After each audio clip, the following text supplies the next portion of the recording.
Thank you all for coming and being part of this event. I'd like to welcome Herzog Dellafiore, famous, or rather infamous, for a single-handed crusade against the art world, which she says are full of artists, lost in the fog of neo-formalism. I would also like to introduce Commodin and Annika von Silverhammer, you deal with Herzog's work, and you're from Sweden, you've come here especially for this occasion.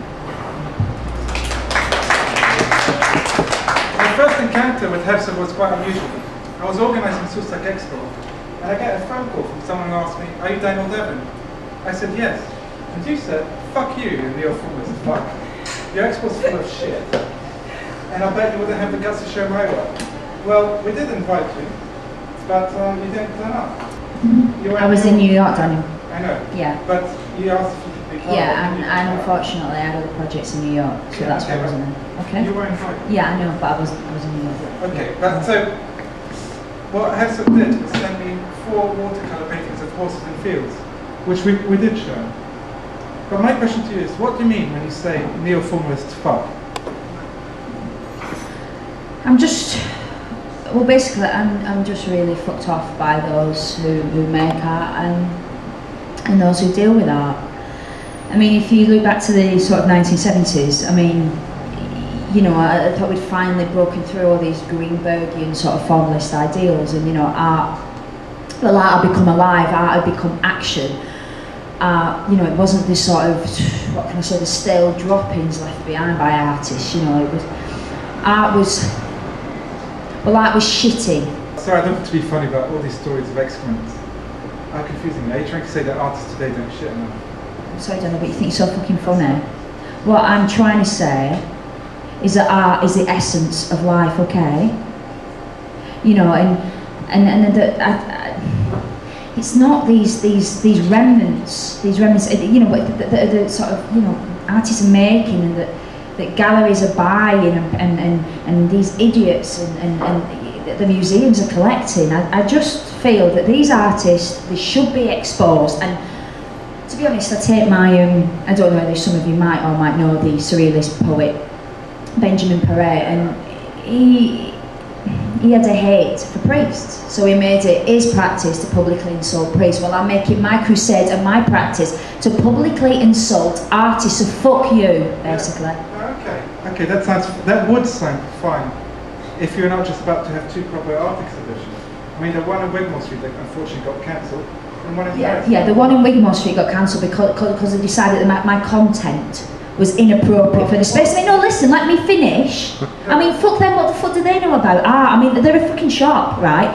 You know, if they felt they could sell my work, then fair enough. I mean, if I was the Chapman, a different story. It just fucks me off, that's all, basically. Yeah, but the problem is that you've based your art as an art terrorist. I mean, your art practice would be to gate crash private views and insult everyone inside.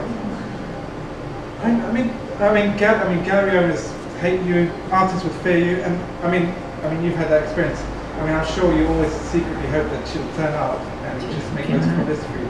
But sometimes it gets quite dangerous. I mean, once you chucked a bucket of water at Dawn Chalker's face during a performance of the training night. Yeah, that at the training night. You were almost lynched by a gang of really angry artists. Furious artists. I mean, that was a close one. I've been down to the exhibition and I waited politely. I mean, I waited till it finished, and then I shouted something like, "Call this fucking art," and went to throw a bucket of water over Dawn's face. Unfortunately, or fortunately, as the case may be, it missed Dawn, went over some annoying posh girl stood behind him who was singing some song about being a fucking street prostitute or something, God knows. Anyway, it went all over her, all hell broke loose. Next thing, I'm pinned on the floor, being kicked out, I'm being punched. I mean, artists, I mean, God, they can be vicious, and especially when you're infringing in their space. Anyway, then this posh bird, this sort of street prostitute woman, she's kicking me, shouting, "You fucking cunt, you fucking cunt." Anyway, Dawn sort of pipes up and says, "Look, she is part of the exhibition, she is part of the art," and then all these half-witted artists had to let me go, and that was that. Yeah, but I mean, the problem with the way your career is going at the moment is, although you're still saying fuck this and fuck that, you're starting to conform. Bollocks. No, but you're starting to conform. Well, let me finish. I'm trying to say that you think, it's like if you're thinking, I'm famous now, but I'd like to start cashing in. That's bollocks. I mean, and you're making paintings, apart from the fact that they're pretty bad paintings, and I'm sure that wasn't intentional. The thing is, it's the ultimate formalist object. I mean, they were Clement Greenberg's favourite medium. Lucy Lippard. Don't fucking Lucy Lippard me, alright? No, listen, my paintings, they're a container for my messages, for my expressions, to express myself, to get my feelings out there. I mean, you look at artists today and they're so slick. It's neatly packaged performances. I mean, fucking IKEA installations basically, and these paintings are ever so tasteful, but they're meaningless. I mean, it's like the Frieze Art Fair. As far as I'm concerned, the Frieze Art Fair is no different than the Chelsea Flower Show. It's just formalism pretending not to be. Yeah, but you're showing paintings. It's the ultimate formalist object, and you're hoping to sell them. Yeah, but nobody's going to fucking buy them, are they? Well, I don't know. I mean, Annika and Julia might disagree with you though. I mean, they've been selling your paintings. I mean, your stunts are publicity. They're not stunts, Daniel. Well, the things you do are like publicity. I mean, you're trying to create a brand for yourself. Once a brand is established, you can sell any shit. I mean, look at Damien Hirst, for example. Yeah, well, that's different case. That's a charlatan. Let's ask Annika and Julia. I mean, what do you think about the way Herzog's work is going? Thank you, Herzog. Yes, can I just start with saying that thank you for being here. And I mean, all that we experience here now is Herzog. I mean, it's so fantastic to be able to have such a dynamic exploration of the subject. You know, what is art and what is it to represent art? True feeling, true emotion, true energy, I would say. Do you know those paintings, those watercolors, of course, in the fields? Yes, we did display them in the last exhibition we had in August, and they were very well. I mean, let's say, I think we sold them within the first 10 minutes of our vernissage. Sorry. Very successful. Very successful show. Herzog keeps on saying that she hates people selling art for money. But I'm curious to know, how much did you sell Herzog's But pieces? I also think that you have to bear in mind when you talk about selling art for money and talk about buying a Herzog painting, is that if you buy a Herzog painting, you're not only buying a painting to put on your wall, you're buying the concept of Herzog. You are buying an artist. And Yeah, other but, I mean, as a artists figure, on I mean, the how barricades, you're buying anger, you're buying energy, you're buying reality. Yeah, but as a figure, how much would an average Herzog sell for?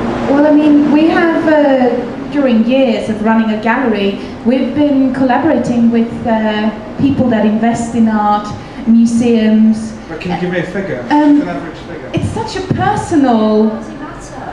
I'm sorry, Danny, but you can't put a fucking price on art, alright? And you definitely can't put a price on my work. Because that's my blood, that's my sweat, that's my tears. Why are everybody so obsessed? You're obsessed, you need a formless fuck. Yeah, but you keep on telling that you're not interested in people who sell art, and then you actually sell quite a lot. Yeah, we do sell art, and I mean also we actually confine within this movement. So a part of us could say, you know, fuck you. This is a very personal, deep relationship that we have with the artist and who we sell our art to as well. And I also think that the important issue here is it's not the selling of the artwork and generation of money. The importance is the true art, the true artistic expression. You're not going to give me any figure or any idea. I'd like to ask a question that interests me. Is do you know this always being angry? Is it like a part of your artist persona that you've created for yourself as an art piece? I don't know if I'm making any sense. I'd like to say, is that the real you, or are you just acting?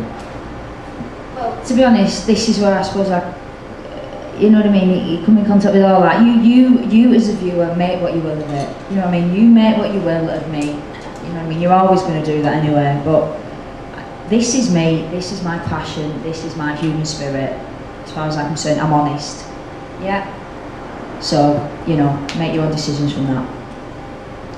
Well, thank you very much.